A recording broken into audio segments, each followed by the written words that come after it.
વિક્રમ ઠાકોરની વિક્રમ રાજા મૂવીમાં દિવાળીના દિવસે અને બેસતા વર્ષના દિવસે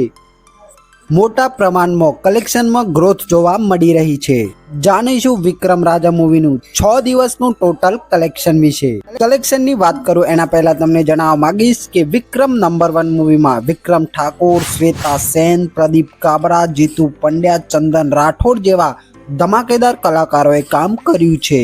આ મૂવી લિમિટેડ સ્ક્રીન્સ એટલે કે 30 થી 40 સ્ક્રીન્સમાં જ રિલીઝ થઈ છે, પણ આટલી સ્ક્રીન્સ પર પણ કલેક્શન ધમાકેદાર આવી રહી છે। અને જો આ મૂવીને ધાર્યા 150 થી 200 સ્ક્રીન્સ મળી હોત તો અત્યારે આનો નજારો કંઈક અલગ હોત। વાત કરીશું કલેક્શન વિશે તો મૂવી રિલીઝ થઈ અને પહેલા દિવસે કલેક્શન કર્યું 2 લાખ રૂપિયા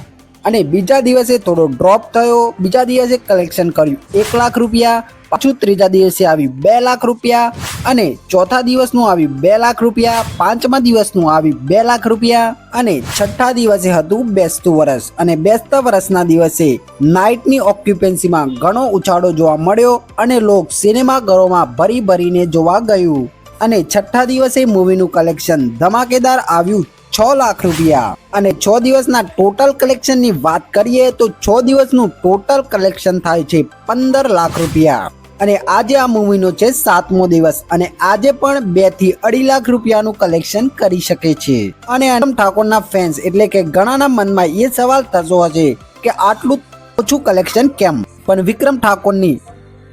મૂવી અમુક એવા સ્ક્રીન્સ પર રિલીઝ થાય છે જે કે સિંગલ સ્ક્રીન્સ થિયેટર હોય છે અને આ થિયેટરની કમાણી ઓફિશિયલ વેબસાઇટ પર એડ પણ નથી થતી। આમ જોવા જઈએ તો મૂવીનું કલેક્શન આનાથી પણ ઘણું હોઈ શકે છે, પણ આપણે ઓફિશિયલ આંકડા લઈશું તો ઓફિશિયલ આંકડા મુજબ અત્યારે મૂવીનું કલેક્શન 15 લાખ રૂપિયા થઈ ગયું છે અને આવનારા સમયમાં હજુ